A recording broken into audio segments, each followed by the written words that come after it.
Bienvenue à Sport 9 Laval. Aujourd'hui, à l'émission, nous parlons de hockey COSOM avec Marco Pinella et Mathieu Chenevert. Mais tout d'abord, allons voir un petit historique de ce sport. Historique du hockey COSOM. Le street hockey, ou hockey-ball, dans sa version actuelle, est un sport jeune avec une histoire moderne très courte. Au Québec, l'appellation hockey COSOM est souvent utilisée.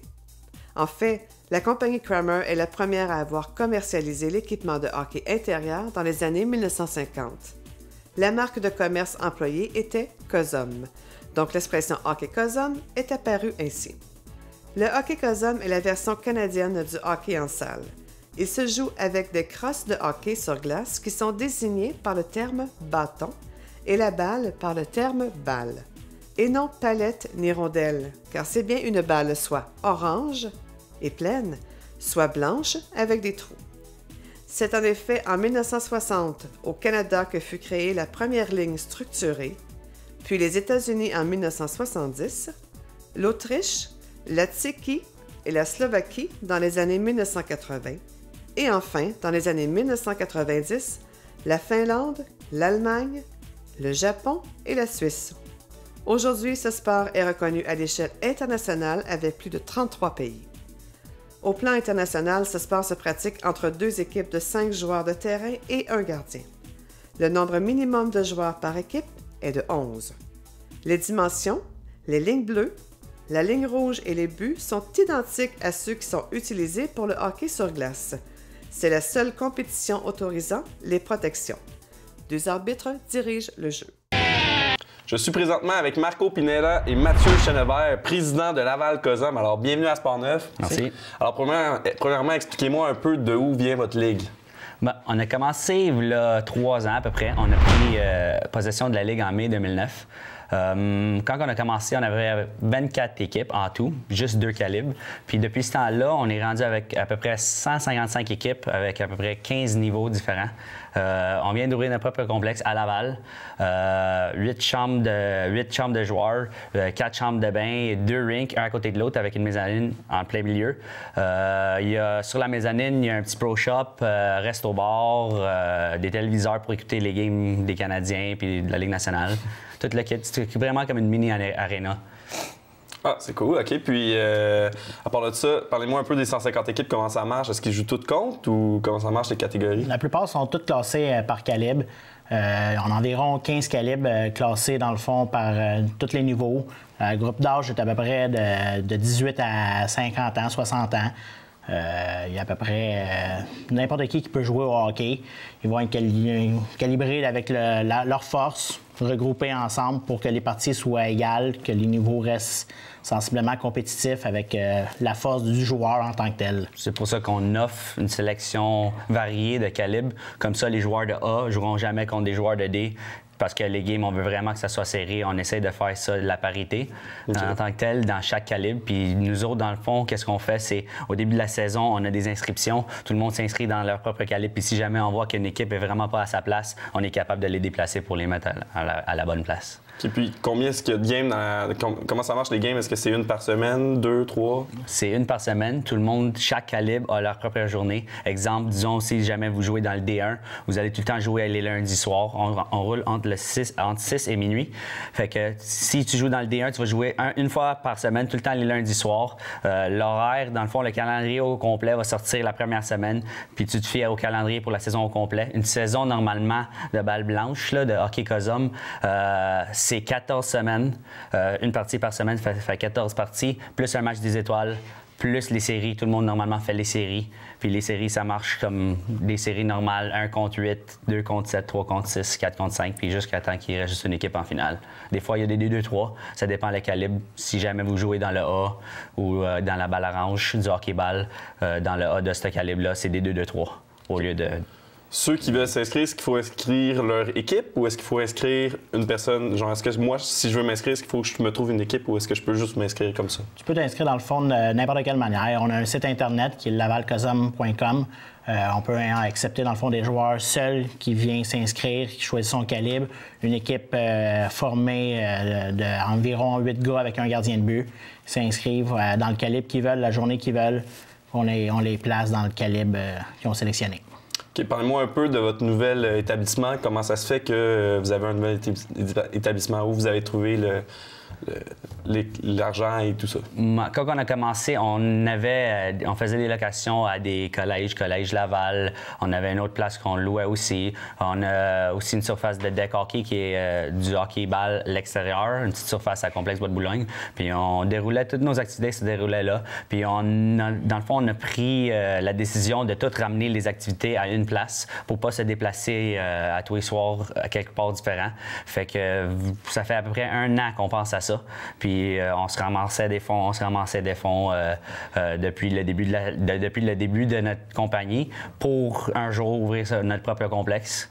Fait que dans le fond, c'est ça qu'on a fait. On vient d'ouvrir, il y a 2 semaines, on a commencé nos activités au complexe. Puis là, on aime bien ça. Je dirais, c'est plus la même chose que dans des gymnases. Tout le monde avait bien hâte de commencer. Puis une fois rentré, tout le monde est bien content. Puis vous avez commencé petit, à temps partiel, vous êtes rendu à temps plein là-dedans. Comment vous vous sentez? Est-ce que vous êtes fiers d'avoir accompli ça? Ouais, c'est sûr. Je te dirais, à chaque fois que le monde disait hey, « Tu crois-tu que tu as vraiment 150 équipes? » Je ne le crois pas. Moi. Au début, honnêtement, nous autres, on pensait à ça. Un jour, on va avoir beaucoup d'équipes et on va faire ça temps plein parce qu'au début, on faisait ça temps partiel. Puis on s'est dit, un jour, on va être capable de faire ça temps plein. Puis on est rendu à ce jour-là aujourd'hui. Puis...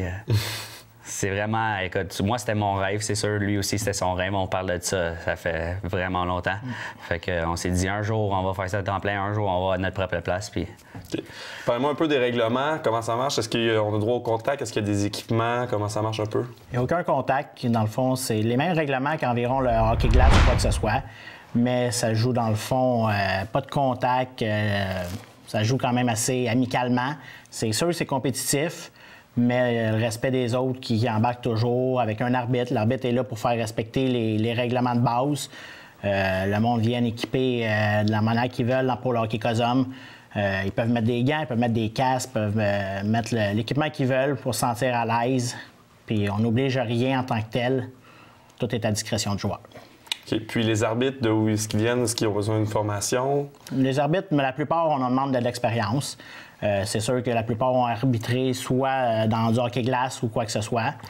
Après ça, mais sinon, on va les orienter comme il faut pendant plusieurs semaines pour vraiment qu'ils soient encadrés, connaître les règlements au complet de notre ligue, les particularités de la ligue. Puis après ça, ils vont être prêts à arbitrer. Comme on a une équipe d'à peu près 7 arbitres qui sont des réguliers.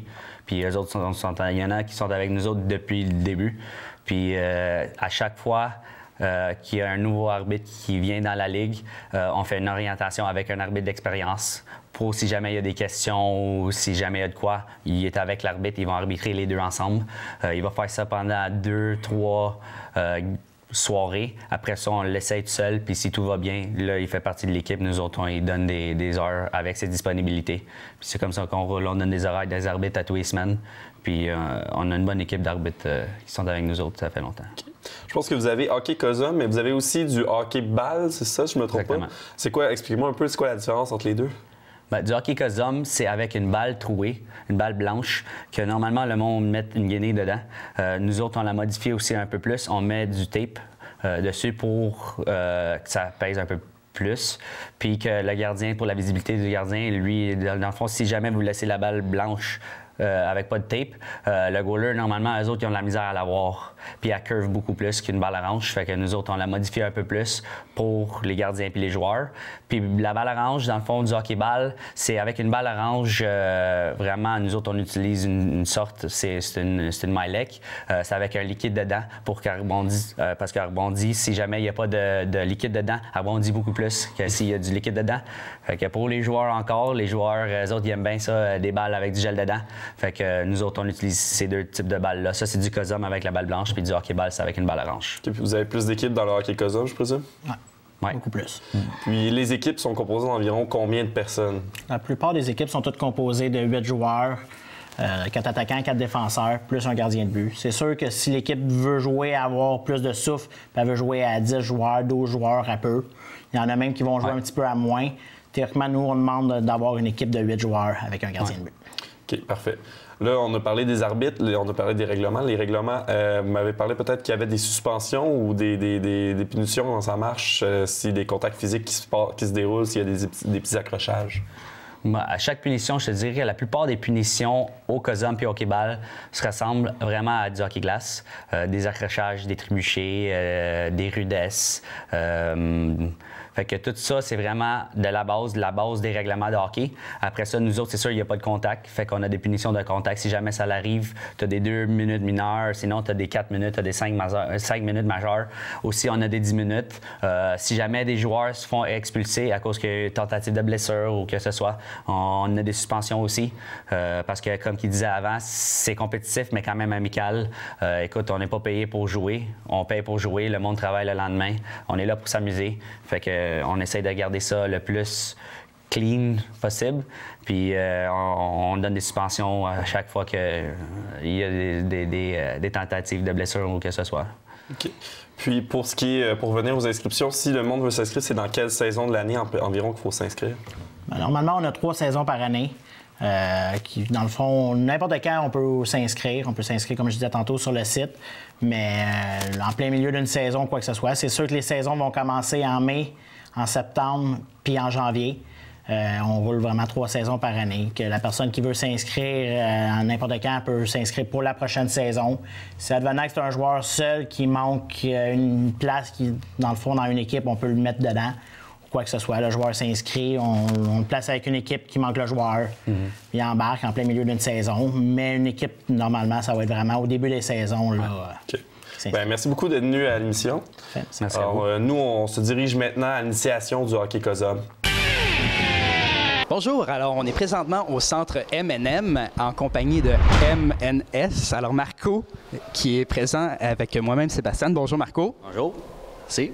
Ça va? Ça va très bien, merci. Hey, on est ici pour en apprendre un peu plus sur le hockey COSUM. Alors tout d'abord, qu'est-ce que ça nous prend pour jouer au hockey COSUM? Bien, honnêtement, prend pas grand-chose. Je te dirais, si vous avez des souliers puis un bâton de hockey, on est prêt à jouer. La plupart du temps, on joue avec des pads puis des gants, mais c'est pas nécessaire. La plupart des joueurs, ils jouent juste avec un bâton puis des souliers. C'est ça la différence entre la glace puis du COSUM. OK, donc on pourrait jouer ça dans la rue, puis il n'y aurait pas de problème. C'est ça qui est l'avantage du hockey COSUM. La plupart du monde, ils ont commencé à jouer dans la rue. C'est pour ça qu'on a ouvert un centre comme ça pour tous les jeunes puis tout le monde qui jouait dans la rue quand ils étaient plus jeunes ou que ce soit. On a vraiment une belle place pour eux autres ici, fait que tout le monde a l'air bien aimé à ça. OK. Donc, admettons que moi, je veux devenir un professionnel. Là, comment je débute ça? Qu'est-ce que je fais? Il faut un bâton, puis une balle, puis on est parti. OK, je pense qu'on a ça juste ici, derrière. Exactement. On a 2 bâtons. OK. Là, pour les bâtons, est-ce qu'il y a des grandeurs, là, en ce moment, ce qui est ajusté à moi? C'est sûr. Normalement, je te dirais les grandeurs. La plupart du monde aime ça en dessous du menton. À moins que tu aies un défenseur, des fois, ils prennent ça plus long. Mais c'est comme vous voulez, là. Tout le monde aime ça différemment. Je te dirais qu'il n'y a pas vraiment une grandeur spéciale pour un joueur. Il y en a qui aiment ça plus long, il y en a qui aiment ça plus court. Fait que je te dirais, ça, c'est standard comme grandeur pour les gars de notre grandeur. OK. Donc, de notre grandeur. Donc, c'est ça. Donc, on a le bâton. Les balles, il y a une particularité, je pense, sur les balles. Ça, c'est une balle spéciale. C'est une balle de COSUM. C'est une balle blanche trouée. On l'a modifiée pour notre ligue. On a mis du tape électrique dessus. Ça, c'est vraiment pour les gardiens. Ça l'aide parce que les autres, avant, il y avait de la misère à voir la balle puis à curver ben trop. En mettant du tape comme ça, ils ont plus visible. Excuse-moi. Puis, elle curve beaucoup moins quand on fait des slap shots. OK. Puis ça, il y a une différence par rapport au hockey Hockey-ball? Le hockey-ball. Oui, hockey-ball. Ouais, hockey-ball, c'est vraiment avec une balle orange. Puis ça, nous autres, on utilise une balle orange avec de l'eau, avec du gel dedans. Ça l'aide que la balle rebondit beaucoup moins. Mais l'avantage d'une balle blanche comme ça, c'est, disons, ta pitch, tu vois, elle rebondit vraiment pas. Fait que à chaque fois, ta pitch, elle rebondit vraiment pas. Puis la maniabilité est vraiment beaucoup meilleure qu'une balle orange. OK, donc bon, c'est bon, c'est juste des avantages. Maintenant, qu'est-ce que vous faites pour vous entraîner, là? Quand vous n'êtes pas en match, vous pratiquez des passes? La plupart du monde, ils se pratiquent vraiment à dribbler la balle, à faire des wrist shots dans un filet ou dessert, ou sinon des slap shots. Il y a beaucoup de monde qui pogne, disons, 5 balles blanches, puis ils vont slapper, ils vont aller chercher la balle, puis ils vont se pratiquer. Normalement, c'est ça. Un réchauffement pour un gardien, c'est la même chose. Le gardien va aller dans le but. C'est comme une glace, comme le hockey glace. Il va y avoir des joueurs, puis ils vont tous faire des tirs de poignet, des slap shots dessus, puis lui, il va se pratiquer le gant, le bloc, puis c'est très basic, là. OK, donc il n'y a pas de particularité. Même si on est en souliers versus des patins, on se pratique de la même façon que le bon vieux hockey qu'on voit à la télévision. Exactement. C'est quasiment pareil. C'est juste avec une balle au lieu d'une rondelle, puis pas de glace avec des souliers. OK. Donc, si on dribble un peu, y a-t-il technique spéciale? Je dirais pas vraiment. La différence entre une balle, c'est sûr qu'elle se promène beaucoup plus qu'une rondelle. Une rondelle, il faut vraiment que tu pousses avec le bâton. Tu vois, avec le bâton, avec une balle, je te dirais beaucoup plus facile. Tu peux la monter. Le monde, il se pratique de même. Je te dirais que très, très, très facile à... Même une personne qui n'a jamais joué au hockey serait capable de jouer avec une balle de gazon. OK. Puis c'est autorisé, ça, de lever la balle comme ça? Ah, oui, c'est sûr. En autant que c'est pas plus haut que les épaules. Okay. Plus haut que les épaules, nous autres, on ne tolère pas ça parce qu'il y a le risque de pogner quelqu'un dans la face. Mais sinon, il n'y a pas de problème. Ça arrive souvent. Bon, on va pouvoir voir ça sur la patinoire, en fait, comment que les gens jouent à ça. Là, on va aller visiter d'autres lieux du centre M&M. C'est bon? Allons-y. Alors, on est présentement dans la boutique du centre pour voir un petit peu plus l'équipement, de quoi ça a l'air. Alors, premièrement, on a les bâtons ici. Oui, exactement. Ça, c'est toute une gamme différente. Dans le fond, toutes les gammes différentes de bâtons utilisés vraiment pour du hockey cosum. C'est toutes des One Piece faits en carbone ultra léger, je te dirais. Il y a quelque chose pour tout le monde. Fait que ça, c'est la plupart du monde qui joue au hockey cosum. Ils jouent avec des bâtons comme ça. OK. Donc, il faut que ça soit assez léger pour pouvoir... Pour que ça aille mieux. Et puis, donc ça, c'est l'équipement le plus important, selon moi. Ensuite, on a des gants. Exactement. Ouais.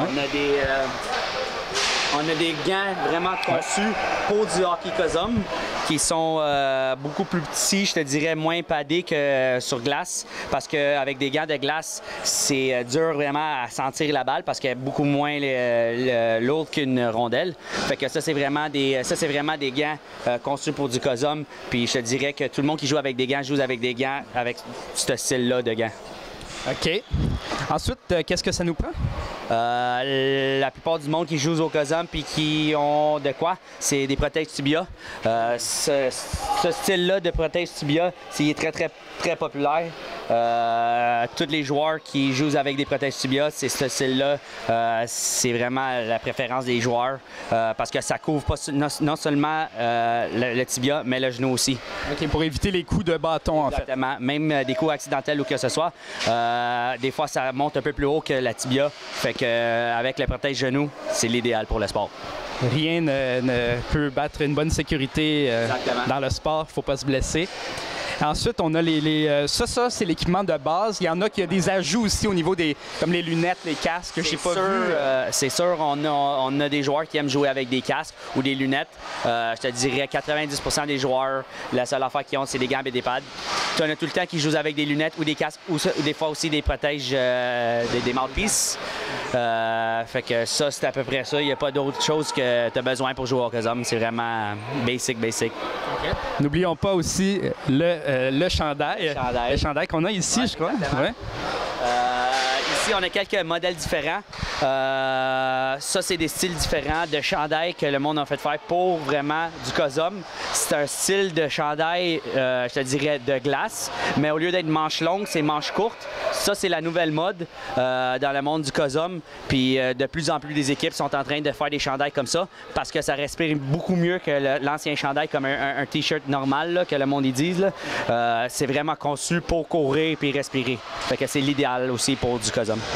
C'est ça, parce qu'en fait, on est sur une patinoire, mais comme il n'y a pas de glace, ça prend quelque chose de plus... Exactement, il n'y a pas de glace, fait qu'il fait beaucoup moins froid. Fait que quand tu es en train de courir, c'est sûr, avec des chandails, avec des trous comme ça, c'est l'idéal. Et les manches courtes, c'est number one. Fait qu'il reste plus qu'à s'acheter des... Ah, les noms sont déjà là. Il faut que tu trouves un avec ton nom qui est déjà là. Exactement. Non, mais elles sont toutes faites sur mesure. Ça, c'est des équipes qui les ont commandées. Fait que toutes les équipes qui ont commandé, ils ont mis leur nom dans le dos. Ça fait partie du chandail. Dans le fond, les numéros, le nom, puis le logo, tout vient sur le chandail comme vous le voyez ici. OK, puis on pourrait choisir d'écrire ce qu'on veut. Tout, le logo, les couleurs, le style du chandail, les numéros, tout est à la discrétion du client. C'est lui qui choisit tout. Bon, ben, je vais m'en faire un avec la mention TVRL. Ça va être beau. Alors voilà, c'est ici que se termine notre épopée sur la mezzanine. Ah, exactement, c'est là que ça se passe, le party. On disait que ça continuait sur la mezzanine. Ben, on a un petit resto-bar où tous les joueurs ils viennent continuer la fête après une belle victoire. Donc c'est ça, le match, c'est quelque chose de très important, mais il ne faut pas négliger l'après-match. Hein? Où est-ce qu'on peut se désaltérer tout en regardant les parties, parce que c'est le fun ici, on peut regarder des deux côtés la patinoire et puis copier la technique des autres le prochain match. Ah, exactement, tout était conçu pour les joueurs, parce que souvent, avant, les joueurs ils venaient puis ils voulaient écouter les games, mais il n'y avait pas de place pour eux autres. Fait que quand on a pensé à faire notre propre place, on a vraiment pensé à faire une mezzanine entre les deux rinks. Comme ça, les joueurs, s'ils veulent venir en haut, ils peuvent écouter les games après. Aussi, avec les téléviseurs, ils peuvent écouter même les games de la Ligue nationale. Fait que il y a tout pour eux autres. Ah, mais ça a l'air plutôt plaisant. C'est sur ça qu'on va se quitter. Alors, venez, je vous conseille beaucoup de venir essayer ça, le hockey Cosum. Il y a beaucoup de, comme on a vu, il y a des ressemblances avec le hockey sur glace, mais il y a aussi des beaux avantages. Je regardais ça, ça va beaucoup plus rapidement. C'est... Oui, exactement. Vu que le rink est plus petit, le jeu est beaucoup plus rapide que sur la glace. Puis je te dirais que le monde aime ce style de jeu-là. Alors, vous viendrez essayer ça. Alors, c'est tout. C'était avec Marco et puis Sébastien. Et à la prochaine. Merci.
Aux nouvelles cette semaine, les Pirouettes de Laval, catégorie novice, ont défendu pour une 4e année consécutive le titre de championne canadienne de patinage synchronisé au championnat canadien tenu à Windsor, en Ontario, du 23 au 25 février. Les protégés de Nancy Alexander ont toutefois amorcé la compétition avec 3 chutes dans le premier programme sous le thème de Charlie Chaplin, les plaçant derrière les suprêmes de Saint-Léonard. Les patineuses lavalloises ont réussi à rafler la médaille d'or en réalisant la meilleure prestation de la saison lors du 2e programme. Les Pirouettes ont terminé sur la plus haute marche du podium avec un record résultant d'un 89,13 points. Elles ont devancé le Nova de Boucherville qui avait 85,09 points et les Suprêmes de Léonard qui avait 81,60 points. Des nouvelles de notre ami Fares. Membre du club d'escrime Montmorency, Fares Arfa s'est signalé au cours des derniers mois. Son brio lui a permis de se qualifier pour le championnat du monde qui se déroulera à Moscou au mois d'avril. Farès, qui s'entraîne sous les ordres de Stéphane Hamel, a été parfait sur la scène nationale. Le sabreur a enlevé le titre de champion canadien de la catégorie junior en novembre en Saskatoon et il a aussi battu tous ses rivaux lors des 2 compétitions du circuit élite junior canadien. Il a aussi très bien fait lors des compétitions nord-américaines. L'athlète de 17 ans qui fréquente l'École d'études internationales de Laval en sera à sa 2e participation au championnat du monde. Il avait terminé au 13e rang l'an passé en catégorie cadette en Jordanie. Cette année, il vise le top 32 à Moscou. Alors, bonne chance à Moscou, Farès, et félicitations pour ton bon travail.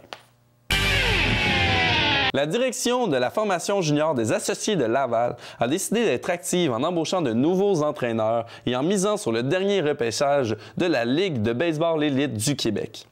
Le Courrier Laval a appris que Mario Loyer sera l'entraîneur-chef de la formation lavalloise. Il sera secondé par Éric Charon, ancien lanceur de l'Organisation des Expos de Montréal, et Xavier Trépanier, ancien receveur de la LBEQ. Chacune des 12 équipes de la LBJEQ avait inscrit 17 noms sur la liste de protection au repêchage annuel du circuit qui s'est déroulé le 28 janvier au complexe sportif Alphonse Desjardins à Trois-Rivières. Après avoir effectué quelques transactions, la formation locale a pu mettre la main sur 4 choix dès la première ronde du repêchage. Alexandra Poisson ne cesse d'impressionner au tennis. Après 3 étapes du circuit de sélection du Québec 18 ans et moins, elle occupait le 2e rang au classement cumulatif. Elle a participé à la 4e étape, du 24 au 26 février, au Carrefour Multisport, là où elle s'entraîne sous les conseils de son entraîneur Anthony Wozniak. L'athlète de 17 ans du quartier Val-des-Arbres tentait de gagner la finale pour une première fois en 3 participations. Elle a raté une seule étape jusqu'à présent. L'étudiante du programme sport-études de Georges Vanier poursuivra sa carrière et ses études aux États-Unis en septembre prochain. Elle fréquentera l'université Wayne State à Détroit. Alors voilà pour cette émission sur le hockey COSOM. J'espère que vous avez apprécié. Si vous avez des questions ou des suggestions à nous faire, vous pouvez nous rejoindre au www.tvrl.ca. Alors, bonne semaine!